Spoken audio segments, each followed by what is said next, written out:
तो 10,000 वर्ल्ड के पिछले एपिसोड में हमने देखा कि लिन फैंग उस पोर्टल से बाहर आ जाता है और अब वह फेन्यान के अंकल के पैलेस में आकर फेन्यान और बाकी सभी लोगों से मिलता है। अब उस जगह पर लिन फैंग को देखकर फेन्यान काफ़ी ज़्यादा खुश होती है। अब फेन्यान का अंकल लिन फैंग को वहाँ पर बिठाता है, जिसके बाद वह लिन फैंग से अब तक उसके साथ जो कुछ भी हुआ उस बारे में पूछने लगता है, जिस पर लिन फैंग उसे सब कुछ बताने लगता है। और अब वह बोलता है कि उस जगह पर मेरी पूरी पावर खत्म हो चुकी थी और मैं मरने ही वाला था, पर उसी वक्त एक गॉड ने आकर मेरी जान बचाई, जिसके बाद मैंने उस गॉड के साथ मिलकर उस डीमन को उस जगह पर हरा दिया। यह सुनकर फेन्यान का अंकल हंसते हुए बोलता है, लिन फैंग तुम सच में काफी ज्यादा लकी हो।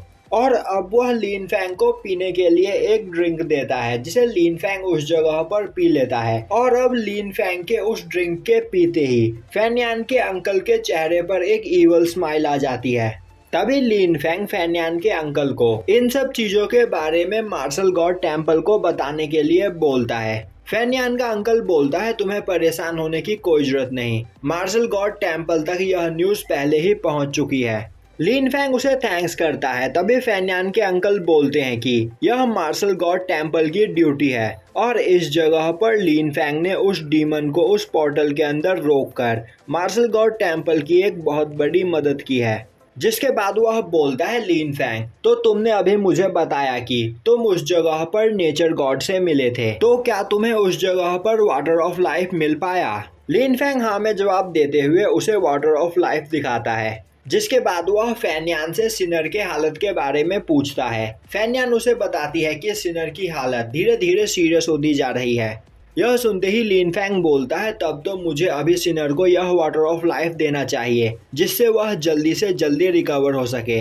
अब लिन फैंग सभी लोगों के साथ सिनर के पास पहुंचता है। वहीं पर सिनर की हालत काफी ज्यादा सीरियस होती है। तभी फेन्यान लिन फैंग से पूछती है कि तो क्या तुम्हें सच में वाटर ऑफ लाइफ मिल गया है? लिन फैंग हाँ में जवाब देता है। यह सुनकर फेन्यान काफी खुश होती है और बोलती है कि अब इस जगह पर सिनर जल्द ही ठीक हो जाएगी। तभी फेन्यान का अंकल फेन्यान और चैनक्विन दोनों को ही कमरे से बाहर जाने के लिए बोलता है, जिससे यहाँ पर लिन फैंग कॉन्सेंट्रेट करते हुए सिनर को ठीक कर सके। अब यह सुनकर फेन्यान और चैनक्विन दोनों ही वहाँ से चले जाते हैं। और अब उन दोनों के ही वहाँ से जाते ही फेन्यान का अंकल पीछे से लिन फैंग पर अटैक कर देता है। अब यह देखकर लिन फैंग को कुछ भी समझ में नहीं आता है। तभी आवाज सुनकर फेन्यान और चैनक्विन दोबारा कमरे में आ जाते हैं और अब वह लिन फैंग के पास जाने की कोशिश करते हैं, पर तभी उनका अंकल उन्हें रोक देता है और बोलता है कि तुम्हें पीछे रहने की जरूरत है। जिसके बाद वह लिन फैंग से बोलता है कि लिन फैंग इस जगह पर तुम्हारे पास वाटर ऑफ लाइफ है और अगर वह मुझे मिल जाए तो मैं इस जगह का सबसे पावरफुल पर्सन बन सकता हूँ, जिसके बाद मेरे कल्टीवेशन के सामने कोई भी नहीं टिक पाएगा।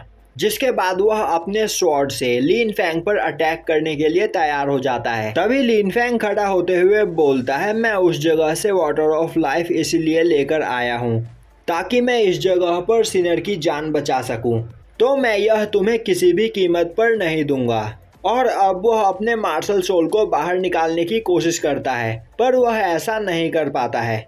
अब यह देखकर वह और भी ज्यादा हैरान होता है। तभी फेन्यान का अंकल हंसते हुए बोलता है, लिन फैंग तुम सच में बहुत बड़े बेवकूफ हो, तुमने यह नोटिस ही नहीं किया कि मैंने उस टी के अंदर तुम्हें पॉइजन मिलाकर दिया था, और भले ही तुम कितने भी पावरफुल क्यों ना हो, उस पॉइजन को एक बार पीने के बाद तुम अपनी पावर्स का यूज नहीं कर सकते हो। अब यह सब सुनकर फेन्यान काफी ज्यादा हैरान होती है और अपने अंकल से पूछने लगती है कि आखिर उसके अंकल यह सब कुछ क्यों कर रहे हैं। तभी उसका अंकल बोलता है, फेन्यान तुम यह नहीं समझ सकती हो, एक पावरफुल पर्सन बनने का मतलब यह होता है कि तुम किसी भी पावरफुल पर्सन का सामना कर सको। और अब यह बोलते हुए वह अपने स्वॉर्ड से लिन फैंग पर अटैक कर देता है। पर तभी लिनफेंग अपने हेवनली स्वॉर्ड का यूज करते हुए फेनियान के अंकल के अटैक से बच जाता है, जो देखकर फेनियान का अंकल हैरान होता है और बोलता है तो तुम अभी भी इस जगह पर अपनी पावर्स का यूज कर पा रहे हो, पर इसका कोई फायदा नहीं।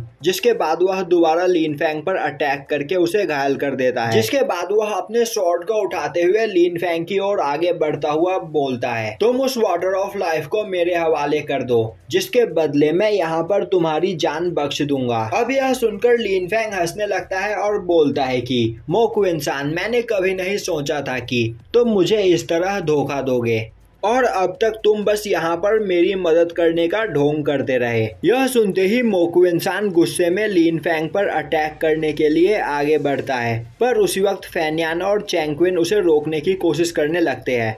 अब मोकुएन-सान गुस्से में उन दोनों को खुद से दूर हटाते हुए बोलता है, बेवकूफो, आखिर तुम्हें यह बात क्यों समझ में नहीं आ रही है कि मैं यह सब कुछ तुम्हारे फायदे के लिए कर रहा हूँ। एक बार वाटर ऑफ लाइफ मेरे हाथ आ जाने के बाद मैं यहाँ पर सबसे पावरफुल होऊंगा, जिसके बाद हमारी फैमिली से टक्कर लेने की हिम्मत किसी में भी नहीं होगी और उस पावर के साथ मैं काफ़ी आसानी से वुशेंग टेम्पल का एल्डर बन जाऊंगा, जिसके बाद चैंग मैं तुम्हें भी पावरफुल बनाने की सभी सुविधाएं तुम्हें उपलब्ध करा पाऊंगा। तो इस बारे में सोचो और मेरा साथ दो। तभी फेनियान उसका पैर पकड़ते हुए बोलती है कि फेनियान को यह सब चीजें नहीं चाहिए, वह बस एक पीसफुल लाइफ जीना चाहती है। तभी चैंग बोलता है, अगर अंकल उसे पावरफुल बनाना चाहते हैं तो उन्हें यह सब कुछ करने की कोई जरूरत नहीं, चैंग अपने दम पर पावरफुल बनेगा। तभी मोकुएन-सान गुस्से में चैंग से बोलता है, क्या तुम्हें पता भी है कि वुशेंग टेम्पल तक पहुंच पाना भी कितना ज्यादा मुश्किल है? तुम अपने पावर के दम पर यहाँ पर कुछ भी नहीं कर सकते हो, तो यहाँ पर मेरे रास्ते से हट जाओ, आज मुझे इस जगह पर कोई भी नहीं रोक सकता है। तभी लिनफेंग खड़ा होते हुए बोलता है, मोकुएन-सान, मैं तुम्हें एक बात बताना चाहता हूँ कि यहाँ पर तुम मुझसे दुश्मनी मोलकर बहुत बड़ी गलती कर रहे हो। तभी मोकुएन-सान बोलता है, अगर इस जगह पर तुम अपनी जान बचाना चाहते हो तो वाटर ऑफ लाइफ को मेरे हवाले कर दो, वरना आज यहाँ पर तुम्हारे साथ साथ मैं तुम्हारी बहन को भी जान से मार दूंगा। लिनफेंग बोलता है, मेरे यहाँ पर रहते कोई सिनर को हाथ भी नहीं लगा सकता है और आज तुम इस जगह पर मरने के लिए तैयार हो जाओ। और यहीं पर यह एपिसोड खत्म हो जाता है।